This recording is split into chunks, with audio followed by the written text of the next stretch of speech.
Have you ever climbed into your car on a 100-degree day, cranked the AC to max, and waited, only to realize the air coming out of the vents is actually warmer than the air outside? It's a sinking feeling that usually leads people straight to the auto parts store for one of those DIY recharge cans. But before you spend a dime or hook up a single hose, you need to watch this until the end. Because adding gas to a system that doesn't actually need it is the fastest way to turn a $10 fuse fix into a $2,000 compressor nightmare. The experience is always the same. You're sweating, the interior is stifling, and no matter how long you drive, that Arctic chill never shows up. You might hear the blower motor screaming in the dash, but the air is just stagnant, humid, and frustrating. Most drivers immediately assume the car is simply low on Freon, treating it like a gas tank that just needs a top off. But in modern vehicles, warm air is rarely that simple. It's often just a symptom of a computer protecting the engine or an electrical circuit that's gone open. Before you assume you have a leak, you have to understand the request signal. Think of your car's engine control module, or ECM, like a bouncer at a club. Just because you press the AC button doesn't mean the compressor starts spinning. The computer checks a list of requirements first. It looks at the ambient exterior temperature. If that sensor is broken and thinks it's 40 degrees outside, it won't let the AC kick on. It checks the engine coolant temperature. If your engine is running slightly too hot, the computer sacrifices your comfort to save the head gasket by cutting the AC. Most importantly, it looks at the pressure transducer.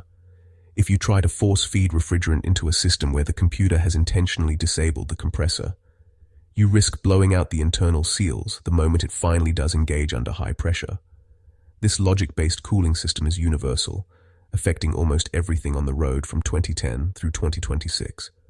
Whether you're driving a Ford F-150, a Honda Civic, a Toyota RAV4, a Chevy Silverado, or a Jeep Grand Cherokee, the brain is in charge. When things go wrong, the computer usually stores a specific body or powertrain code. You might see a P0532 for a low-pressure sensor circuit, or a P0645, which tells you the computer is trying to turn the AC clutch on. But it's seeing infinite resistance because the relay has burned out or a wire has snapped. Let's talk about that magic bullet in a can you see at every gas station. Here is why most professionals hate them. Many of those DIY kits contain stop leak additives. These are chemicals designed to swell rubber seals or harden when they hit the air. While that sounds like a great quick fix, that glue doesn't just stay at the leak. It circulates through the entire system, potentially gumming up the expansion valve, which is a tiny orifice that regulates cooling. Or worse, it ruins the professional recovery machines at your local shop.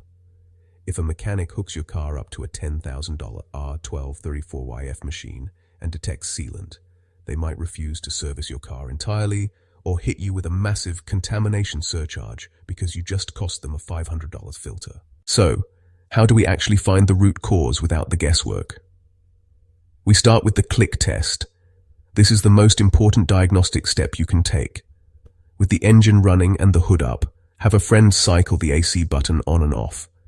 You are looking at the AC compressor, which is usually driven by the serpentine belt. You'll see the pulley spinning with the belt, but you're looking for the center plate, the clutch, to snap inward and start spinning with it. If it never clicks, your problem is almost certainly electrical. It could be a $10 relay in the underhood fuse box. A pro tip here is the relay swap.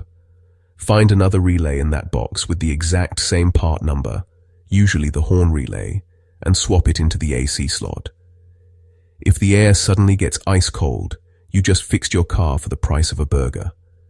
However, if you hear that click and the compressor stays on, but the air is still warm, then we look at the refrigerant cycle.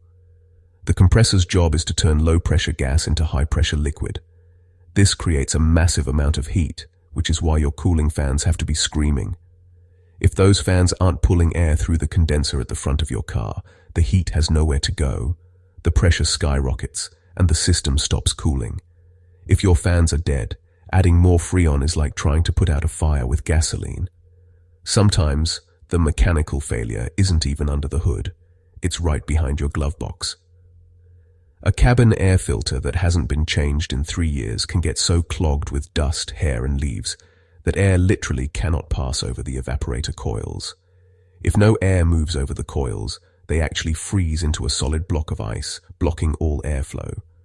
If you notice your AC starts out cold but gets weaker and weaker the longer you drive, a $20 air filter is likely your culprit, not a leak.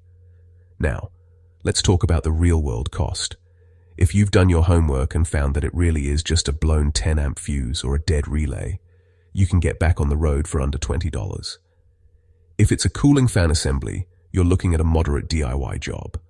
But if you take it to a shop for a professional diagnosis and find out the compressor has actually suffered a mechanical Black Death internal failure, or the evaporator deep inside the dashboard is leaking, the numbers climb fast. For a major AC overhaul in 2026, an independent shop is going to charge you between $950 and $1,400 depending on the vehicle. If you take it to the dealership, where they use factory-stamped components and specialized leak detection dies, that bill can easily hit $1,900 to $2,500. This is exactly why we verify the electrical side first. Spending $100 on a diagnostic fee is always cheaper than throwing a $600 compressor at a car that just needed a relay. Did you try one of those DIY cans only to have your AC quit again a week later? Or did a simple relay swap save your summer? Let me know your experience in the comments below. It helps everyone else troubleshooting the same problem. If this breakdown helped you avoid a stop leak disaster, hit that like button and subscribe. We're here to help you keep your car on the road and your money in your pocket.